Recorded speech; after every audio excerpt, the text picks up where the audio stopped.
Hi hello నమస్తే. ఎలా ఉన్నారు అందరూ? బాగున్నారని భావిస్తూ, నాకు మొక్కలు అంటే చాలా ఇష్టం అండి. మొక్కలు గతం మేము అద్దె ఇంట్లో ఉంటాము. ఇంతకుముందు ఉన్న ఇంట్లో చాలా చక్కగా పెట్టున్నాను చాలా మొక్కలు.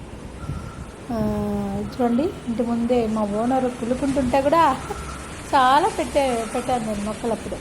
కానీ ఈ మొక్కలన్నీ పాడైపోయాయి. మళ్ళీ ఇప్పుడు వేరే ఇంట్లో జాయిన్ అయ్యాము. అవన్నీ మళ్ళీ పెట్టాలి.